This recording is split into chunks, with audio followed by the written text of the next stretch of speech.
Le port obligatoire et correct des masques dans tous les espaces publics, notamment les lieux de travail, les écoles, les lieux de culte, les commerces, les banques, les lieux de déroulement des activités sportives, les universités, les hôpitaux, les transports publics, les restaurants, les établissements d'hébergement et tous les édifices publics. Pour tout accès au territoire national, l'obligation aux voyageurs de présenter à la frontière une attestation médicale du test Covid-19 PCR négatif réalisé en déant 72 heures du départ dans les pays d'origine ou de provenance. Pour tout accès sur le territoire national, les voyageurs doivent être soumis au test PCR Covid-19 et ou antigénique rapide réalisé par les services du ministère de la Santé publique, Hygiène et Prévention.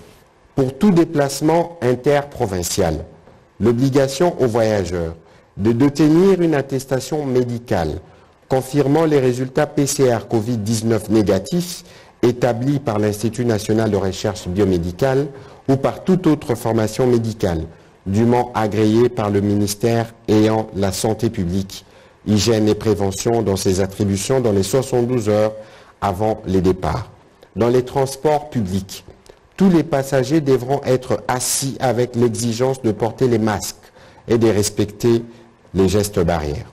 Les manifestations publiques, réunions, célébrations, mariages, réceptions après funérailles, anniversaires, rencontres sportives, concerts, etc., se déroulant dans un espace extérieur ou privé ne devront pas excéder plus de 50% de la capacité.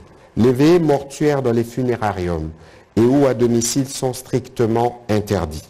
Les dépouilles mortelles seront directement conduites de la morgue au lieu d'inhumation avec un nombre d'accompagnateurs n'excédant pas 50 personnes. L'administration publique, les entreprises publiques ainsi que privées demeurent ouvertes à 50% de leur capacité d'accueil. L'obligation est faite à tous les employeurs à faire preuve d'une gestion efficiente du personnel et les recours, le cas échéant, au travail à distance ou télétravail est conseillé.